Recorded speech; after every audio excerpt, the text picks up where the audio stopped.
Hello party people, I wanted to make a quick video about this new tool called the YABR bolt remover. It stands for yet another bolt remover. I'm going to be removing this 10mm bolt right here. This bolt's there's nothing really wrong with it. It's a cheap Chinese 10mm bolt, stainless steel, but it is probably a little bit on the shorter end of what should be used in soft limestone like this. It's a wedge bolt, and it's definitely the weak link of this lower off system. We've got super heavy duty 3/8 inch chain and quick links, and then this big beefy perma link, so might as well put something a little bit more durable in there.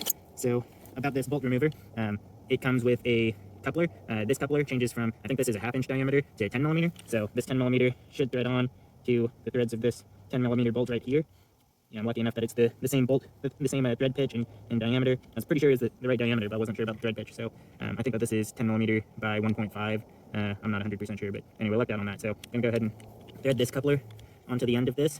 These couplers, you can change it out for like a 1/2 to 3/8 if you want to remove a 3/8 inch bolt, or 1/2 to 1/2 if you want to remove a 1/2 inch bolt. The main thing is just getting the pairing right. I'm gonna put that on there, snug this up a little bit.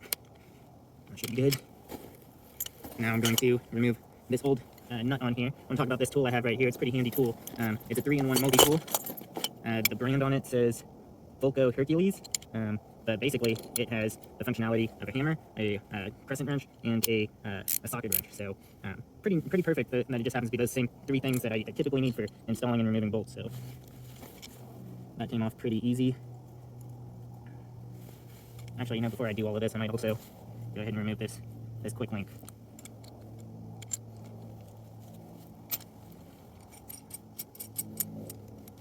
So there's my perm draw and chain, which I'm going to reuse. This nut's loose now, so I can remove this, hopefully. Might save this hanger, nut, and washer for repurposing later on. Now to put the YABR on this.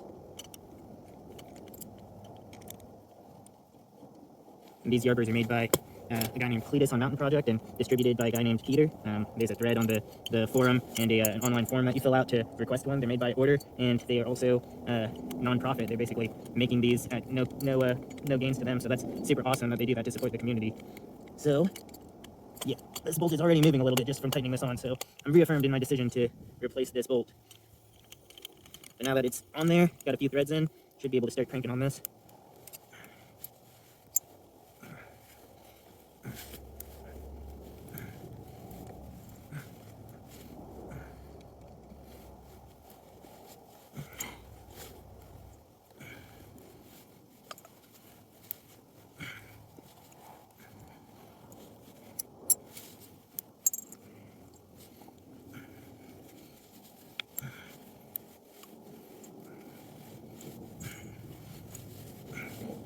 All right. I'm feeling it, Mr. Krabs. All right. So, it looks like the whole bolt came out, minus the sleeve on the end of the bolt, which is somewhat unfortunate because that means that the sleeve is still in there. One thought that I've had is maybe to try to use a magnet on the end of a metal rod to kind of stick back in there and see if you can stick the sleeve and pull it out, but that you might not have great results with stainless steel, which this is, due to the fact that stainless steel is not really magnetic. Sometimes it's a little bit magnetic, but maybe not enough to get a wedge out. So this is about, looks like maybe 4 inches long. I've got a 4-inch power bolt, which actually looks like it's probably about the same height. So this is 4.5 inches. I think I'm gonna go ahead and just try to drill into that hole, and hopefully whatever bolt is in there doesn't chew up my drill bit a little bit too much, but we'll go ahead and see. So the drill I'm using is a Makita hammer drill, and the drill bit that I'm using is a Milwaukee 1/2 inch, because the bolt that I'm using is a 1/2 inch powers bolt, stainless steel with a fixed hanger on the end of it, 304 stainless steel for both of them.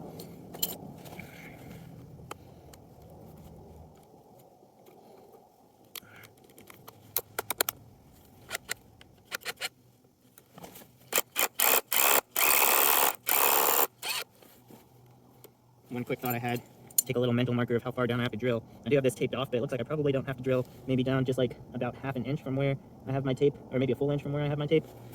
So I'm just going to drill down that far. Yep, I'm hitting a little bit of resistance there. Could very well be the sleeve on the clip on the end of my wedge bolt, which is still in there. I'm just going to see if I can power through it a little bit.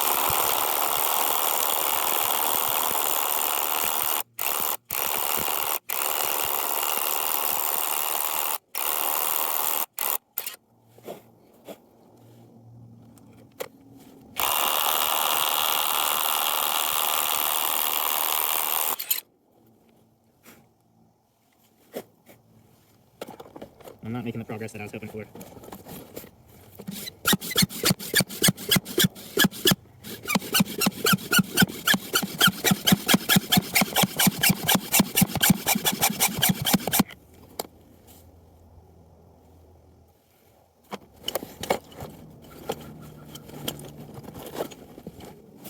Alright, let's see how close we are. So that right there is the bottom of the hole. It's just a little bit past the end of the threads on this brush. So if I put this in, yeah, it's not deep enough. In this situation, my options would be to use a slightly shorter bolt, like one of the 3-inch bolts. Since this is really soft limestone, I really think that using a longer bolt is the right thing to do. So I think my next option is to drill a second hole. I'm gonna pick a good spot for it. That's a little bit far away from the first hole, but not way too far away. So maybe a little bit down. Maybe right there might be a good spot.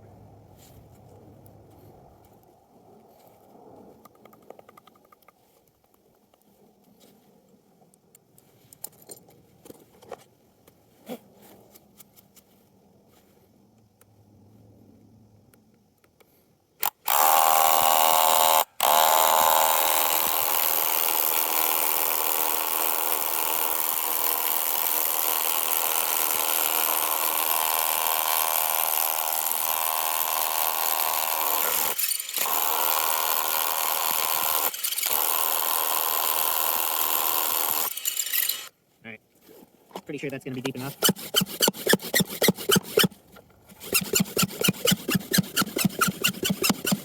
This here is a Hilti blower, just pump action.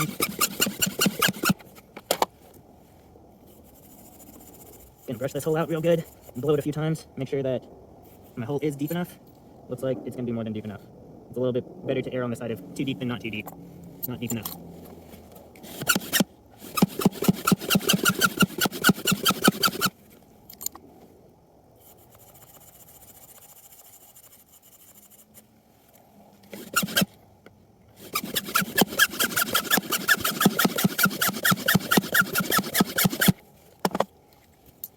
Alright, now I'm going to be about ready to start driving this in with my multi-tool.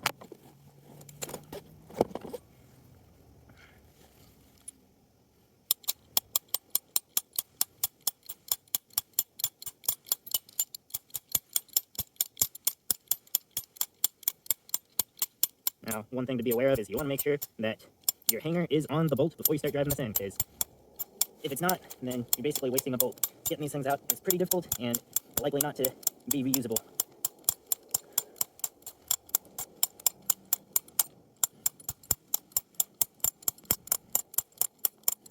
Alright, we want the hanger arrow pointing upward on this. And I think that's about set. Now, the one thing that I think could be better about this tool is if it was a built-in torque wrench too. The required torque for these bolts is 40 foot-pounds, and this is a 1-foot wrench. So you can basically do the math that as you tighten this, you want to put 40 pounds of pressure on this wrench, and that's going to get you 40 foot-pounds. If this was a 6-inch wrench, then you'd have to put 80 pounds of pressure on it, because that's just how the equation works.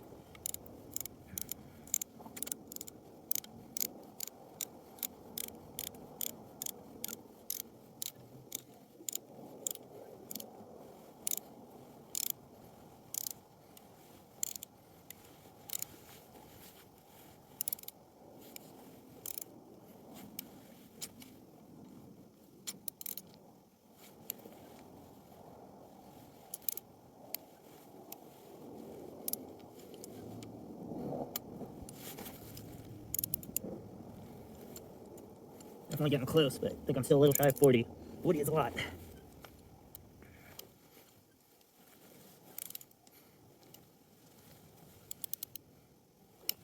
This is also very soft stone, so the stone just kind of moves as you tighten it. But I'm gonna say that is good enough. Now I am going to reattach my chain, make sure that the end of the gate is facing away from this opposite one down here. Make sure that my quick link is screw gate down.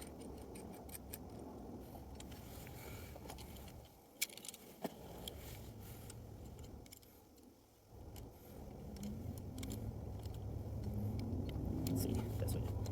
force behind this. Alright, should be pretty well locked closed. And there you have it, pretty solid anchor. Now, as for this bolt, got a few, this hole that we left behind, got a few options. First option and best option is probably to get some JB weld, water weld, or some other sort of setting epoxy, or, you know, I mean, glue would be great if you had like glue and glue something from like some Liquid Rock 500 or, you know, similar product. You could put this, you could drill, put a little plug in there and sprinkle some dirt over it. You know, that's probably what I'll end up doing the next time I come out here, get a little bit of JB water weld. In the meantime, you can sort of cover this up a little bit just with some dirt, but I think I'm gonna fill it and then put some water weld on top of it, sprinkle some dirt on top of it, and no one will be the wiser. So that's pretty much it. I got a pretty solid new bolt and permalink on here as a lower off point and backup redundancy with this other adjacent one. So I feel pretty good about these anchors now. Thanks for watching.